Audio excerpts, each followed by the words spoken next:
Day 2 pa rin tayo ng ating LU tour. Oh, tingnan nyo yung mga nagtangadan. Oh, diba? Mga bagsak. So, nakarating na kami ng aming accommodation at around 2:30. Mga nagliguan pa yan. Natulog na kami ng mga 2 hours and 5 p.m. ready na ulit kaming pumaura. O, pa. Ang itinerary namin today is mag-enjoy ng San Juan Beach at Kabsat for our dinner. Sobrang lapit lang ito sa accommodation namin, less than 10 minutes nandito na agad kami. And since wala kaming reservation sa Kabsat, balita namin laging full pack ito, kaya ayan, nagpa-reserve na agad kami ng table. As you can see, pang number 13 pa kami. So, diretso lang kayo dyan, makikita nyo na agad ang San Juan Beach. Yes, meron silang access diretso na sa beach. At ang plano namin, mag-surfing lesson pa. Kaso, tingnan nyo naman yung panahon, ang pangit. So, sinabihan na namin agad ang mga kids na maglublub na. Siguro wala pang 10 minutes, ayun, medyo lumakas na ang ulan at nagsiahon na. Nalungkot ang mga bagets. Tapos, since mga nabasa na sila, wala silang makitang pwedeng pagpalitan. So, yung iba, nagsiuwian pa sa aming accommodation. Ako naman ay lumabas pa dahil hindi pala nag-a-accept ng card ang Kabsat. Yes, you have to take note of that.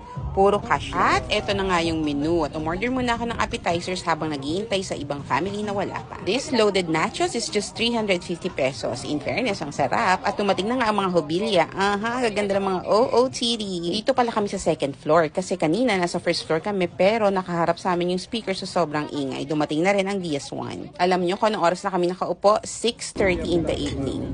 Almost 1.5 hour din kami nagantay. At ito pa ang isang appetizer na in-order namin, chicken wings hickory worth 360 at ang tokwat baboy, ang sarap niyan, 350. Itong malaking baked bangus for 350 and pork binagoongan for 420. Nung nag-place kami ng order hanggang sinagsidatingan ng mga order, ang bilis lang, wala pang 15 minutes. Alam nyo ba na ang Kabsat is a term that means sibling or kapatid in Ilocano? At katulad nga ng sinabi ko kanina, laging blockbuster dito. This is Saturday night, grabe, punong-puno ang restaurant na to. At ang priority nila ay ang kanilang mga in-house patron. Yes, nag-offer din sila ng accommodation.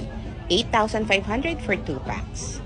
So, Kabsat has 2 floors. Yung first floor, yun yung bar and cafe nila. At ito namang second floor, yan yung may viewing deck sa beach. The restaurant has a combination of wood, metal, and concrete architecture. It is inspired by a nipa hut with a modern tropical design. Mapapansin nyo agad ang mga rattan furnitures nila at naggagandahan nilang native ceiling lamp. Sa food naman, heaven, wala kaming maireklamo. Lahat masarap. Parang pagkakita mo muna ng menu, may intimidate ka sa price. Katulad na lang ng DS1, tingnan nyo, nagko-compute na agad.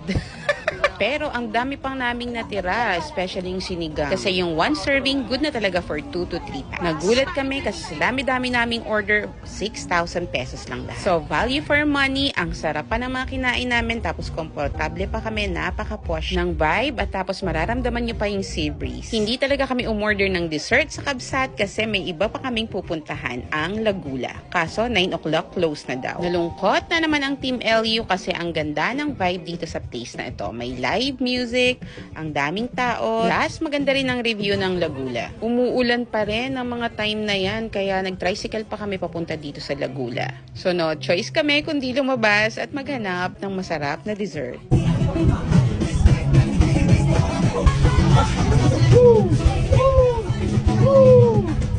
Aba, parang nakakain ng tsokolate itong mga to. Hindi pa nga kami nagdi-dessert. Tamang-tama, paglabas namin sa kanto, ayan na, nakita na namin ang El Yao. This is a frozen yogurt shop. Tamang-tama, naghahanap din kami nito. At in-invade na namin ang buong place dahil kita nyo naman, halos kami lamang ang laman. Dito sa El Yao, isa na lang daw ang available nilang base, pero you can choose naman different toppings. Parang nawala ang mga kinain nila sa Kabsat dahil go na go pa rin sila sa aming dessert. Naka 30 to 40 minutes din kami dito, bonding ng kaunti at kwentuhan.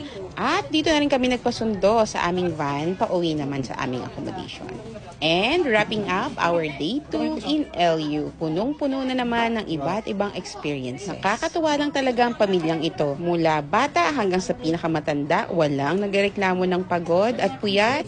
Walang kaarte-arte sa katawan, basta sugod lang ng sugod. Sana marami pa tayong marating na iba't ibang lugar na magkakasama. Thank you, Lord. We are always grateful for all your blessings, for the gift of health, and for the gift of family. Thank you for watching, everyone. Bye-bye.